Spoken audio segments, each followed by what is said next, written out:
What's up, everybody? It's Miss Brothers. Hey, I just wanted to take a few minutes and take you through this calculating thermal energy worksheet. This is one that we worked on early as we started to do our thermal energy slash specific heat, our little calculations. And I think it's really important that you be able to watch my process. And then if you have trouble with these, maybe start to mimic my process because you have to start somewhere, okay? And all I can say is by following my process, which you can find in the daily notebook on page 35 of that slideshow, this is one of those things that just kind of gives you a direction to go and gives you the possibility of scoring some points on each of these problems. So let's go ahead and start with this first problem. It says if the specific heat of a substance is 0.0347 joules over grams times degrees Celsius, how much energy will be absorbed when a 1200 gram sample is heated from 15 degrees Celsius to 75.5 degrees Celsius? Now, this can be really intimidating because there's a lot going on in this problem. And if we go back to that process, again, you can find the steps of that process in the daily notebook, which you can find in Google Classroom under the topics every single day. You'll look at slide 35, okay? So to start with, the first thing we always try to do is to identify what is it we're trying to solve for, which is sort of the what is or how much or why is. As you're reading these questions, those are the context words you're looking for. So in this case, if we read through the question and then we see this statement, how much energy would be absorbed? So we know that's what we're trying to find. We're trying to find energy. And if you recall from our conversations and what we did, you were given that 14 things that you should remember about specific heat and thermal energy. One of the things that we know that the unit for energy is joules. So we're going to tuck that away because that's going to be important to us, okay? Now, if you also remember, one of the things that we learned is the symbols for everything. So the symbol for energy is Q, so that means energy. We learned the symbol for specific heat, that big C, little p, that's specific energy. We learned M, and that is the mass for whatever substance we're going to be working with. And we have this little guy right here, this little triangle T. This triangle is what we call a delta, and the delta stands for a change in something. And you see it all through science. In this case, we're doing a delta T, so specifically we're looking for the change in temperature. Okay? So if we know all of these things, we can solve for and find energy. Now, if you can't quite remember how to do that, because remember, once we find what it is we're trying to solve for, we have to go ahead and figure out which formula we're going to use or how we're going to arrange all of our numbers. So our formula, and I'm just going to go ahead and write formula right here, because this is normally a good spot to put the formula, because it just reminds you where you're starting with.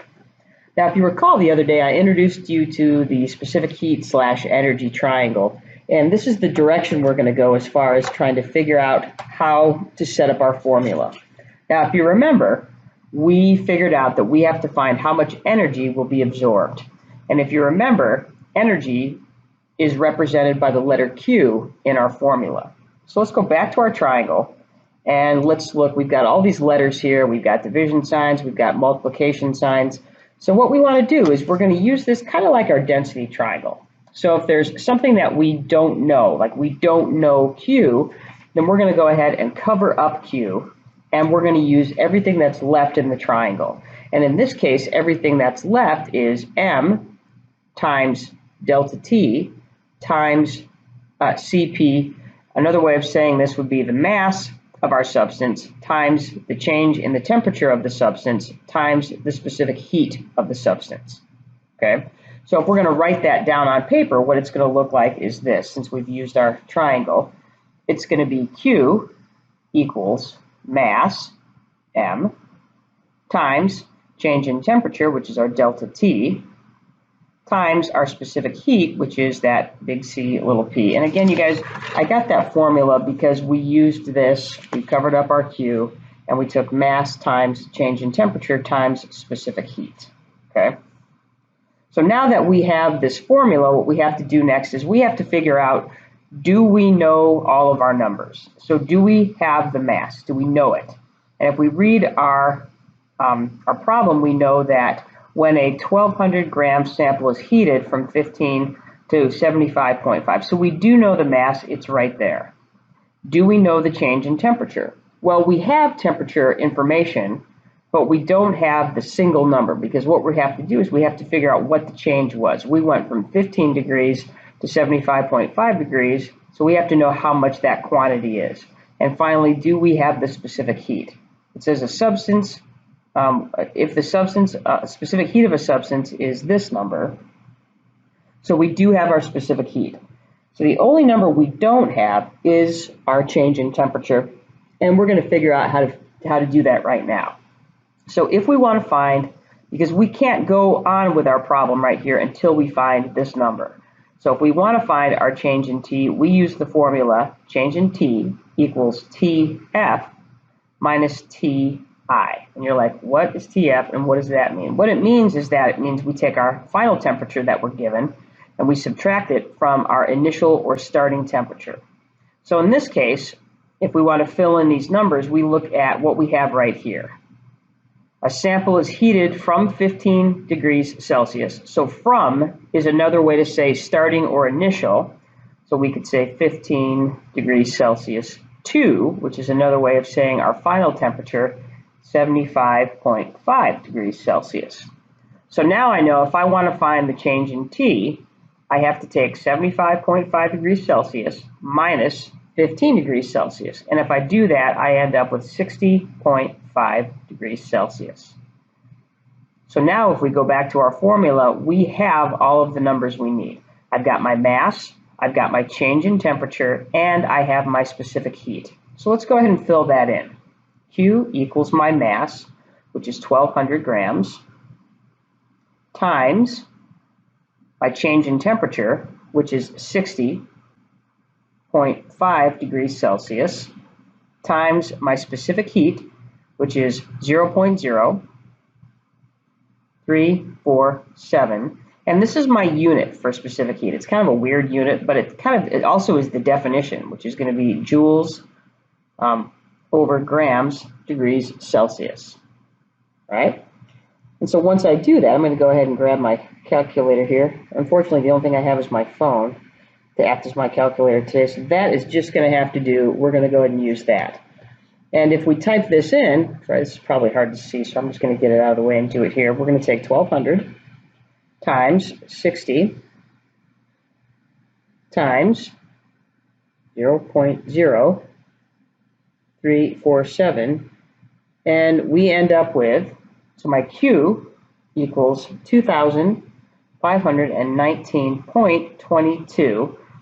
Now remember, you guys, I'm looking for Q, which is the same as energy, and the unit for energy, in this case thermal energy, is going to be joules. So that's going to be my final unit.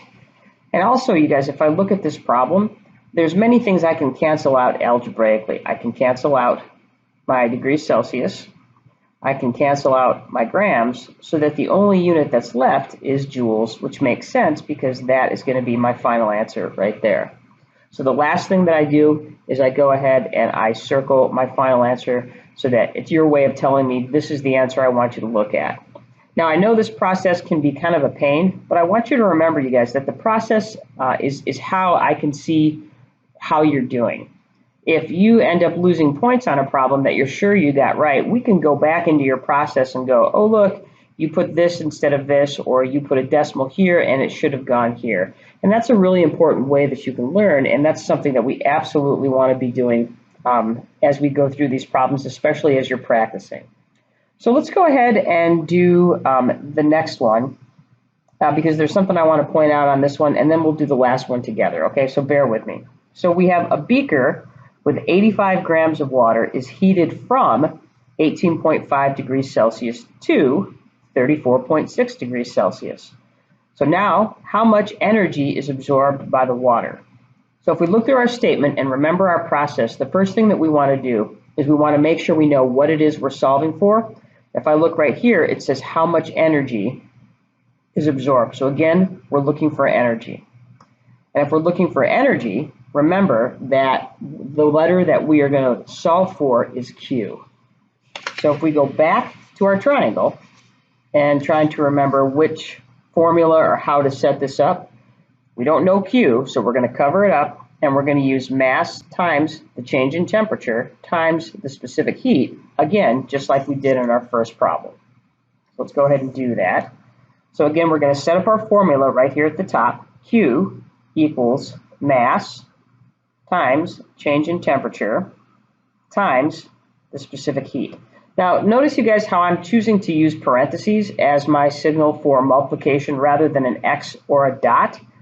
You can use which one you're most comfortable with, but I will warn you that as we get to more math throughout chemistry, sometimes the variable we'll be solving for is X, and that can get really confusing if you're using the variable of X and using X as your multiplication sign.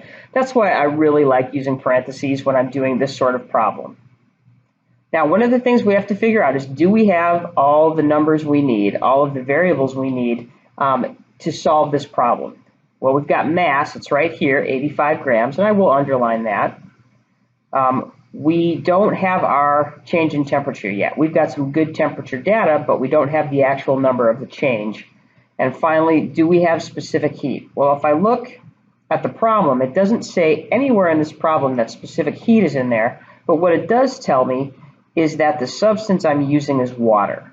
And if we go to the top of the page, it says right here that the specific heat of water is 4.18 joules over grams degrees Celsius.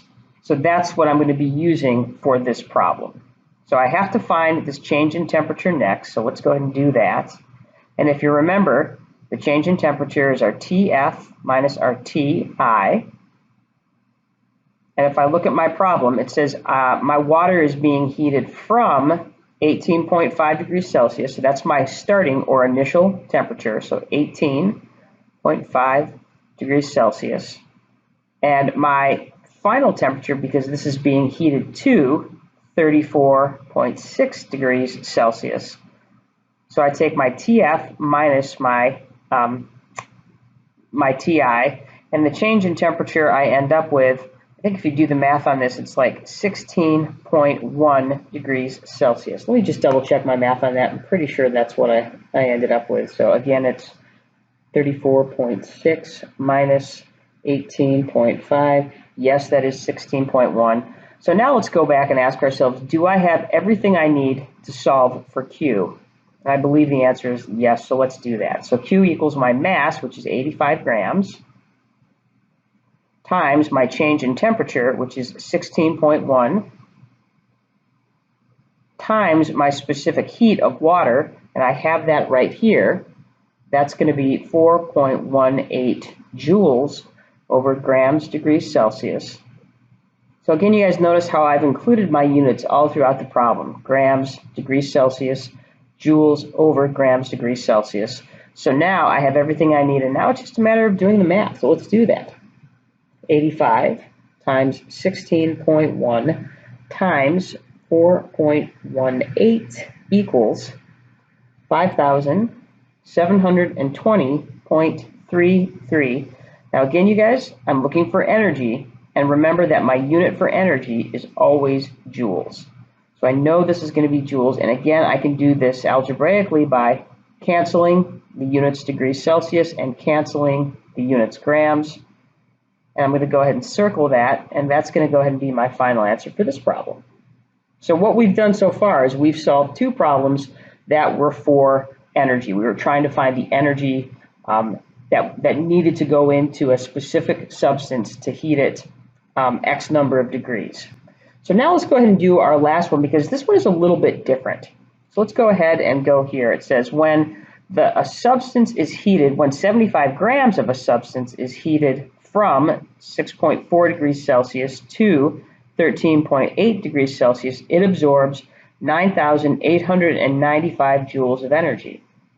What would be the specific heat of the substance? So now I have the thing I'm looking for. What is the specific heat? And I really like to draw a square around the things that I'm looking for, because it's just a reminder. So this time I know I'm going to be looking for specific heat.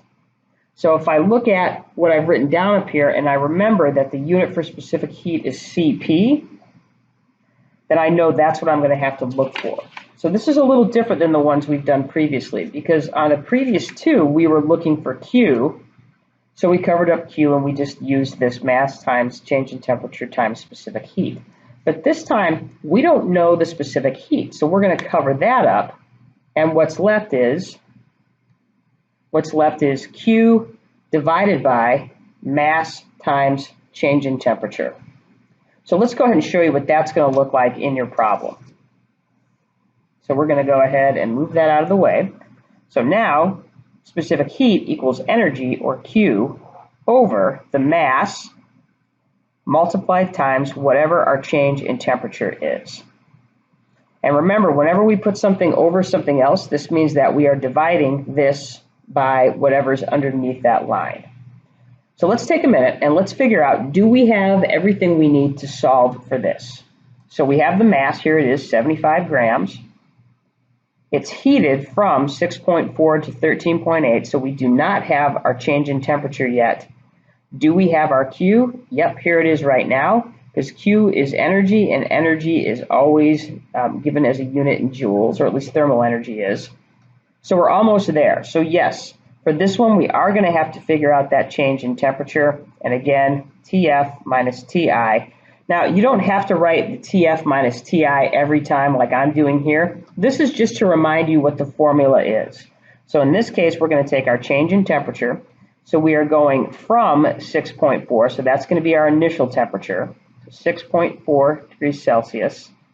And we're taking our final temperature, 13.8 degrees Celsius, minus that original quantity of 6.4 degrees Celsius. So my change in temperature is going to be, and I'm just going to double check my math, because I want to make sure my numbers are correct. Yes, I could do this in my head, but I'm trying not to bore you guys too much. 13.8 minus 6.4, so we have a temperature change of 7.4 degrees Celsius. So in other words, when we added this energy to this substance, the temperature rose 7.4 degrees Celsius. So now let's go back and check and make sure we have everything we need to do this problem, and I think we do. We have our Q, which is our energy, which is 9,895 joules of energy, over our mass, which is 75 grams, times the change in temperature, which is right here. That's going to be 7.4 degrees Celsius. Now, as far as doing this equation, one of the things I want to caution you and remind you is that we're going to do the parentheses first. That's kind of our order of operations. So CP equals 9,895 joules over, and we're going to go ahead and do this math real quick. So that's going to be 75 times 7.4 equals 555 grams. So in other words, I don't do any division until I do the multiplication down here at the bottom first. So now what I have is 9,895 joules divided by 555 grams degrees Celsius. Okay. Now, if you remember, when we're dealing with specific heat, we have that kind of strange unit, but we'll get to that in a second. We'll go ahead and do this math first. 9,895 divided by 555 equals 17, and I'm going to go ahead and just round that to the nearest tenth, 17.8. And again, remember, we've got joules on top, joules over grams degrees Celsius, just like you see in the problem. That is going to be my final answer. Okay, so unlike the first two problems, in this one, instead of solving and trying to find the energy it would take to raise the temperature of a substance, we are trying to find out what the specific heat is if we already know how much energy goes in and we know that the temperature changes. Okay, so that's kind of taking you through the entire process, and if you get stuck, always go back to that process. What are you solving for? What's my formula going to be? Do I need to calculate change in temperature? And just remember that this process equals points, and this process also helps to fight panic. So if you get to a problem and you're like, I don't even know where to start, go back to your process. Read the question, trying to figure out what is it you want to solve for. What's your formula going to look like? I don't know. Then remember to use this triangle. This is helpful to you.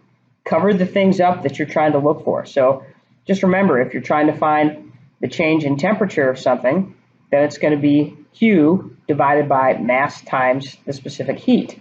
Or if you're trying to find the specific heat, it's going to be Q divided by mass times change in temperature.